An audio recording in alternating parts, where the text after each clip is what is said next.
Yesterday we finished Genesis chapter 3. Today we roll into chapter 4, which is a chapter famous for its firsts: first birth, first baby, first murder. Among the other things that we're going to see here is the example of a father offering really good advice to his son.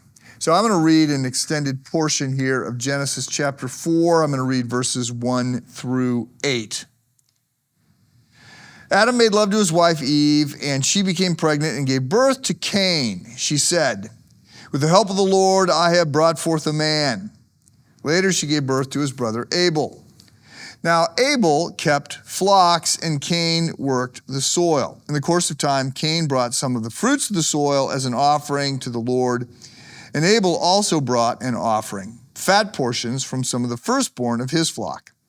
The Lord looked with favor on Abel and his offering, but on Cain and on his offering he did not look with favor. So Cain was very angry, and his face was downcast. Then the Lord said to Cain, "Why are you angry? Why is your face downcast?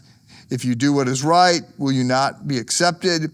But if you do not do what is right, sin is crouching at your door. It desires to have you, but you must rule over it." Now Cain said to his brother Abel, "Let's go out to the field." While they were in the field, Cain attacked his brother Abel and killed him. So the story, the origin story, our origin story continues.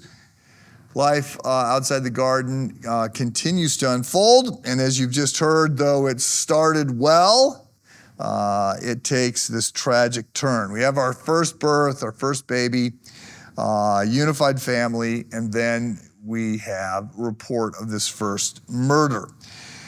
And to be honest, not many of the seconds that we're going to see are going to be very good. So in response to their sin, Adam and Eve fled from God. Cain is going to do the same. God is going to pursue as he did before. He's going to ask questions, and then he's going to issue a second curse. It's worth noting we will get two lines of people. They're developed back in Genesis chapter 3. One that is going to be a bloodline that will lead eventually to Jesus, and the other is going to be sort of the opposite, and it will be evil and bad, and it will be compounding. And the prototype of that, the origin of that second bloodline is going to be Cain. So another thing, though, to just recognize that is sort of woven into the fabric here of Genesis chapter 4, and we're going to be here for the rest of this week, is the assumption that we owe honor to God. This is a big idea, and we see it even here in verse 1 of chapter 4. Adam made love to his wife, lay with his wife, depending upon your translation, and she became pregnant and gave birth to Cain. She said, "With the help of the Lord, I have brought forth a man," or some Hebrew translations would say a man-child. Now, if you're reading this in the Hebrew, which I don't do, but if you were reading it in the Hebrew, you would see a play on words here. The name Cain, is going to sound very much like another Hebrew word, the one for create, Kainan. And so you've got this, you've got a pun going on, perhaps the very first pun. But you've got some optimism about what Adam and Eve are able to do with the help of God. So they accomplish this. There's new life, and at least for a while, you can imagine Adam and Eve are happy, and that they would think, the text would suggest, given that the promise made in Genesis 3 is that, Eve is going to give birth. The seed of woman is going to crush evil, is going to defeat evil. It's going to be the rescuer, right? So you can imagine that they're thinking that their son is going to be the one that is going to fix everything.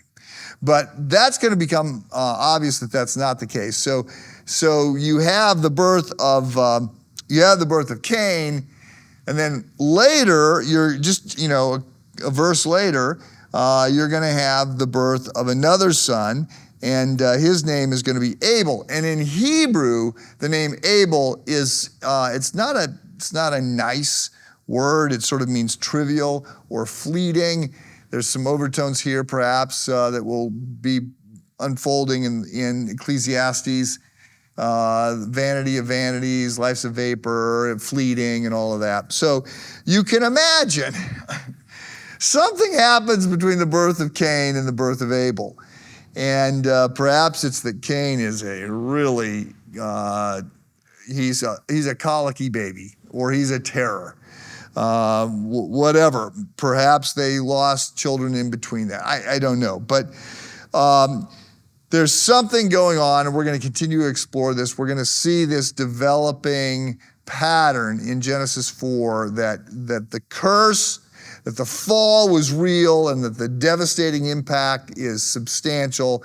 And we're going to see how this is going to play out through the rest of Genesis chapters 4 through 11. Which really sets up, those chapters set up the idea that we're really broken and we're not going to be able to fix ourselves. So, have a good day.